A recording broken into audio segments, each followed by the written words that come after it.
ఈ విధానం మొదటి నుంచి ఏం చెప్తున్నామంటే, నేను కూడా లాస్ట్ టైము నర్సీపట్నం కాలేజ్ విజిట్కి వెళ్ళినప్పుడు చంద్రబాబు నాయుడు గారు ముందు రోజే అదేదో మీటింగ్ పెట్టినప్పుడు నేను సీఎం అంటే కామన్ మ్యాన్ అని చెప్పాడు. నేను ఆ రోజు చెప్పాను, మీరు కామన్ మ్యాన్ కాదు క్యాపిటలిస్ట్ మ్యాన్ అని. సీఎం రమేష్కి ఏం పెద్ద తేడా ఉందండి? సీఎం అంటే క్యాపిటలిస్ట్ మ్యాన్ అనే. సీఎం రమేష్ అంటే ఆయన ఇంటి పేరు ఏంటనుకున్నారు? Capitalist man.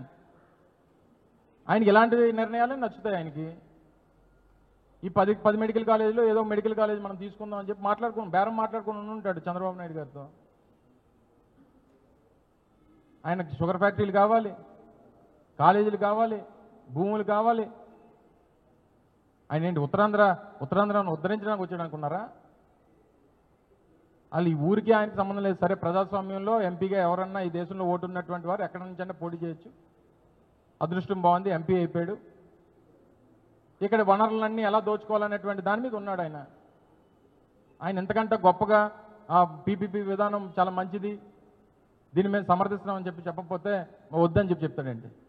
ఆయన ఏదో మాట్లాడుకున్నాడు, 1-2 కాలేజీలు 10 కాలేజీలో 1-2 మాట్లాడుకుని ఉంటాడు ఈ క్యాపిటలిస్ట్ మ్యాన్. మీ ఎవరికైనా తెలుసా సీఎం అంటే ఇంటి పేరు చెప్పండి ఎవరన్నా? మీ అందరికీ ఇక్కడ ఎవరన్నా అడుగుతున్నాను చెప్పండి. గూగుల్ అది చేయకుండా సీఎం అంటే ఇంటి పేరు ఏంటి చెప్పండి, మీరు పూర్తి పేరు చెప్పండి. నిజమే కదా? ఇదిగో ఏబిఎన్ ఆర్కే కూడా చెప్తున్నాడు నిజమే అని. ఎవరన్నా చెప్పండి, ఇక్కడ ఎవరన్నా సీఎం రమేష్ ఇంటి పేరు సీఎం అంటే ఏంటి చెప్పండి. నాకైతే నేను పెట్టాను కదా ఇప్పుడు, ఆయన క్యాపిటలిస్ట్ మ్యాన్ రమేష్. సో ఆయన అంతకంటే గొప్పగా మాట్లాడతాడని ఎవరు అనుకో.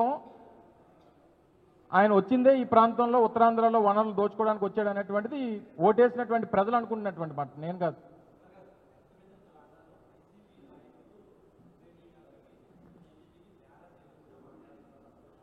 సో నేను ఇందాక చెప్పాను కదా సార్, నేను ఇందాక చెప్పింది దానికి తేడాయే చెప్పాను నేను. అంటే గవర్నమెంట్ మెడికల్ కాలేజెస్ రన్ చేస్తే ఫ్రీ సీట్స్ ఏవైతే ఉన్నాయో, ఫ్రీ సీట్స్ మెడికల్ కాలేజెస్లో ఇప్పుడు ఆంధ్ర మెడికల్ కాలేజీలో ఫ్రీ సీట్ వచ్చింది అనుకోండి, ట్యూషన్ ఫీజు సంవత్సరానికి 15,000. అలాగే రాష్ట్రంలో ఉన్నటువంటి 11 మెడికల్ గవర్నమెంట్ కాలేజెస్ ఏవైతే ఉన్నాయో, మన రంగరాయ కానీ లేకపోతే ఇంకోటి కానీ ఇవన్నీ కూడా ఫ్రీ సీట్. ఆ కాలేజీలో సీట్లు వస్తే మీకు 15,000 సంవత్సరానికి ట్యూషన్ ఫీజు ఉంటుంది. సో మేము పెట్టింది కూడా కొత్తగా వచ్చినటువంటి ఏవైతే 17 మెడికల్ కాలేజీలు పెడుతున్నామో అందులో కూడా ఆ 50% ఫ్రీ సీట్స్ ఏవైతే ఉన్నాయో అక్కడ కూడా 15,000 కట్టాలి. కానీ వీళ్ళు ఇప్పుడు ఇచ్చినటువంటి పీపీపీ ఆర్ఎఫ్పీలో అంటే కొత్తగా ఇప్పుడు ఏదైతే వాళ్ళ రిక్వెస్ట్ ప్రపోజల్ ఏదైతే పెట్టారో దాని ప్రకారం రేపు ఫ్రీ సీట్స్ కూడా 3,50,000 కట్టాలి ఫీజు. ఓకే అంటారా చెప్పండి, ఎవరైనా సమర్థిస్తారో చెప్పమనండి. అంటే నేను చదువుకొని మెరిట్ ద్వారా సీట్ సాధించి నేను కౌన్సిలింగ్లో ఫ్రీ సీట్ వస్తే నేను 3,50,000 కట్టాలా? నేను డైరెక్ట్గా ఏ గీతం కాలేజ్ దగ్గరికి వెళ్ళాను అనుకోండి, అలా ఎలాగ ముక్కుబిండి వసూలు చేస్తారు. సంవత్సరానికి 50 లక్షలు 60 లక్షలు. నేను కష్టపడి చదువుకుంటాను, చదువుకొని సాధించిన తర్వాత కూడా నేను 3,50,000 కట్టడం అనేటువంటిది అర్థం లేదు. ఇలా 96 సంవత్సరాలు 100 సంవత్సరాలు జరిగింది ఈ రాష్ట్రంలో. అంటే 11 కాలేజీల వల్ల. ఆ 11ని 28 చేద్దాం అనుకున్నాం. 5 కాలేజీలు ఓపెన్ చేశాం, 2 కాలేజీలు సీట్లు రెడీగా ఉన్నాయి. మరో 10 కాలేజీల మీద ఇంకొక 5,000 కోట్లు ఖర్చు పెడితే అయిపోతుంది. నిన్న సార్ కూడా చెప్పారు జగన్ గారు, సంవత్సరానికి 1,000 కోట్లు ఖర్చు పెట్టండి, పోనీ 5 సంవత్సరాలను కంప్లీట్ చేయండి అని. మీరు అమరావతికి ఏమో 2 లక్షల కోట్లు ఖర్చు పెడతారు. దానికి అంత పెద్ద డబ్బు ఖర్చు పెడతారు. మీకు ఇనీషియల్గా ఓన్లీ సింగపూర్కి వాళ్ళకి ఇచ్చినటువంటి డిజైన్స్కి దగ్గర 700 కోట్లు ఖర్చు పెట్టారు. అవసరమా? పిల్లల జీవితాల కన్నా, పిల్లల చదువు కంటే, విద్య కంటే అవసరమా? సో డెఫినెట్గా వారు చేసినటువంటి పనిని సమర్థించుకునేటువంటి దానికి 100 చెప్తారు సార్. నిన్న ఈ ప్రైవేటీకరణ విషయంలో మాత్రం రాష్ట్రంలో ఉన్నటువంటి అన్ని వర్గాలు ఈ ప్రభుత్వం తాలూకా నిర్ణయాన్ని వ్యతిరేకిస్తుంది అనేటువంటిది నిన్న పర్యటన ద్వారా, నిన్న జగన్మోహన్ రెడ్డి గారి కార్యక్రమం ద్వారా అర్థమవుతుంది అనేటువంటిది మా తాలూకు ఉద్దేశం. అందుకనే ఈ కార్యక్రమాన్ని మరింత ఉధృతంగా ముందుకు తీసుకెళ్లాలన్నటువంటి.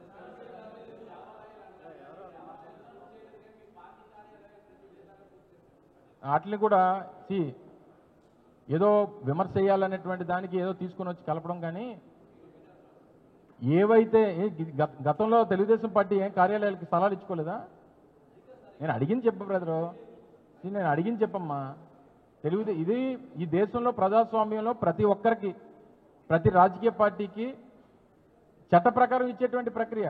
సో ఈ సబ్జెక్ట్ని పక్కన పెట్టి నువ్వు ఇవ్వాల్సినటువంటి సలహా ఏంటంటే, అయ్యా మెడికల్ కాలేజీలు అన్నీ పూర్తి చేస్తే ఈ రాష్ట్రంలో పేద విద్యార్థులకి మంచి జరుగుతుంది, పేదవాడికి మెరుగైనటువంటి మీకు ఒక్క ఉదాహరణ చెప్తా.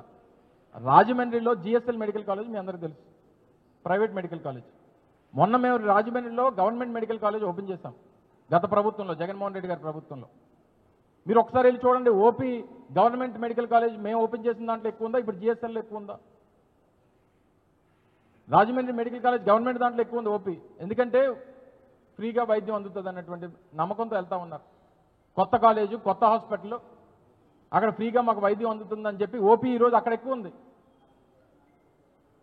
ఈ ప్రైవేట్ కాలేజీలకో ప్రైవేట్ హాస్పిటల్స్కో వెళ్తే ముక్కు పెండేస్తారనేటువంటి భయం ఉంది పేదవాడికి. ఒక ఉదాహరణ వెళ్ళి చెక్ చేయమని ఒకసారి మన ఏబిఎన్ రిపోర్టర్ ఎవరైనా ఉంటే వెళ్ళమని ఒకసారి రాజమండ్రి రిపోర్టర్ని. అక్కడ ఓపీ ఎక్కువ ఉందో, ఇక్కడ ఓపీ ఎక్కువ ఉందో. సో ఇవన్నీ కూడా ప్రతిదా ఇప్పుడే రేపే వచ్చే నెలలో ఎలక్షన్స్ ఏమైనా ఉన్నాయా? బీహార్ కదా ఇచ్చాడు ఎలక్షన్ నోటిఫికేషన్, మాకేం ఇవ్వలేదు కదా, మన రాష్ట్రానికి ఏం ఇవ్వలేదు కదా. 3.5 సంవత్సరాలు ఉంది ఎలక్షన్.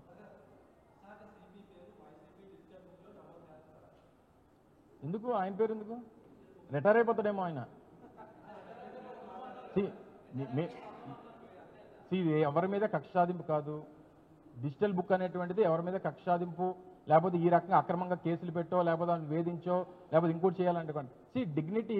ఐపీఎస్ అనేటువంటిది దేశంలో అత్యున్నతమైనటువంటి సర్వీసెస్లో ఒకటి. ఐఏఎస్ తర్వాత అంత ప్రాముఖ్యత కలిగినటువంటిది ఐపీఎస్. ఆయన సీనియర్ ఆఫీసరు, దాదాపు నాకు తెలిసి 25-30 సంవత్సరాల సర్వీస్ ఉంటుంది. ఒక మాజీ ముఖ్యమంత్రి గారిని ఉద్దేశించి ఆ రకంగా మాట్లాడడం అనేటువంటిది ఆయన డిగ్నిటీకి వదిలేస్తున్నాం. ఆయన తాలూకా వ్యక్తిగతమైనటువంటి ఇమేజ్ని డ్యామేజ్ చేస్తే తప్ప మా నాయకుడికి వచ్చేటువంటి డ్యామేజ్ ఏం లేదు. రేపు పొద్దున్న ఎవరో వస్తే పిలిస్తే వెళ్తారా, జగన్మోహన్ రెడ్డి గారు వస్తే వెళ్తారా? జగన్మోహన్ రెడ్డి గారికి ఉన్నటువంటి జనాభిమానం ఎంత అనేటువంటిది 15 సంవత్సరాల నుంచి చూస్తున్నాం.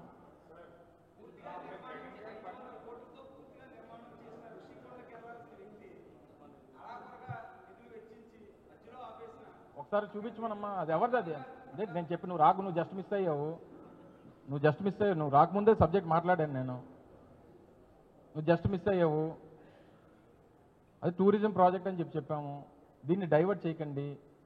ఒకవేళ జగన్మోహన్ రెడ్డి గారిది అనేటువంటి అభిప్రాయం ఈ ప్రభుత్వానికి ఉంటే రేపు ఎప్పుడో చంద్రబాబు నాయుడు రమ్మని రిజిస్టర్ ఆఫీస్ చేసిమనండి, జగన్మోహన్ రెడ్డి గారి పేరు మీద చేసిమని, జగన్మోహన్ రెడ్డి గారి పేరు మీద చేసిమనండి రిజిస్ట్రేషన్, చంద్రబాబు నాయుడు వచ్చి.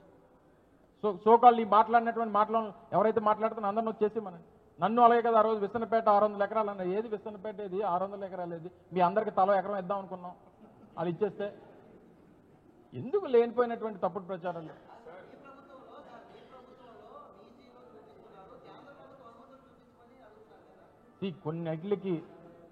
కొన్నిటికి కేంద్ర ప్రభుత్వం తాలూకా సహకారం అంటే ఫండింగు, కొన్నిటికి పూర్తిగా రాష్ట్ర ప్రభుత్వం భరించి చేస్తామనేటువంటి ముందు నుంచి ఉన్నటువంటి ప్రపోజల్. అడ్మినిస్ట్రేటివ్ శాంక్షన్ 204 ఏదైతే ఉందో 2022లో ఇచ్చింది, అది 500 కోట్ల రూపాయలు నర్సీపట్నం మెడికల్ కాలేజ్ నిర్మాణానికి ఇచ్చినటువంటి అడ్మినిస్ట్రేటివ్ శాంక్షన్. జీవో కొంతమంది పెద్ద మనుషులు అడిగారు కాబట్టి ఆ పెద్ద మనుషులు చూపించడానికి తీసుకొచ్చాం. ఈ ప్రభుత్వం తీసుకున్నటువంటి ఏ నిర్ణయం అన్నా, ఏ చిన్న నిర్ణయం అన్నా, ఏ ఒక్క రూపాయలన్నా ప్రభుత్వంలో కొన్ని ప్రొసీజర్స్, అడ్మినిస్ట్రేటివ్ శాంక్షన్స్, జీవోస్ ప్రభుత్వంలో ఉన్నాం కదా మేము కూడా. సో లేవు, అసలు కాగితాలు లేవు అని చెప్పినటువంటి దానికి సమాధానంగా చూపించాం కదా.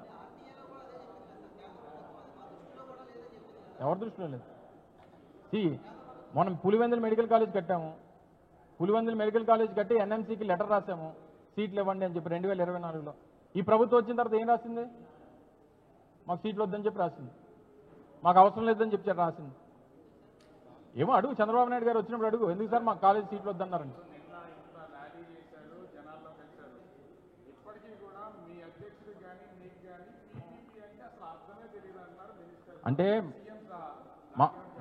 అంటే నాకు తెలిసి పబ్లిక్ ప్రైవేట్ పార్ట్నర్షిప్ అనేటువంటిది మాకు తెలిసిన అర్థం. మరి వాళ్ళకి తెలుగుదేశం పార్టీ వాళ్ళకి కూటమి నాయకులకి వాళ్ళు ఏం అర్థం పెట్టుకున్నారు మాకు తెలియదు. ఆ అబ్రివేషన్ ఏంటో ఆ సత్యకుమార్నో లేకపోతే ఆ పార్టీ నాయకులను అడుగు, అది పంచుకోవడానికి పెట్టుకున్నదో లేకపోతే దేనికి పెట్టుకుందో మన అనేటువంటిది వాళ్ళని అడగాలి. మాకు తెలిసిందైతే పబ్లిక్ ప్రైవేట్ పార్ట్నర్షిప్ అనేటువంటిది.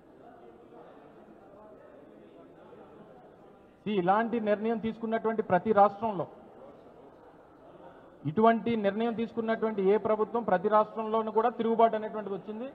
ఆ నిర్ణయాన్ని ఆయా రాష్ట్రాల్లో ఉన్నటువంటి ప్రజలు వ్యతిరేకిస్తూ వస్తూ ఉన్నారు. ఇది ఒక ఉదాహరణ. సో దీన్ని కొత్తగా ఎక్కడా కూడా సమర్థించినటువంటి ఏ జాతీయ స్థాయిలో ఒకరిని చూపించండి. సో దయచేసి మనకి ఎక్కడో ఏదో జరిగిపోతుంది అనేటువంటి దానికన్నా మనకు నష్టం కలుగుతుందా లేదా, దీని మీద మనం ఫైట్ చేయాలా లేదా అనేటువంటి దాని మీద దయచేసి మీరు కూడా కలిసి రావాలనేటువంటిది మా తాలూకు కోరిక. Thank you.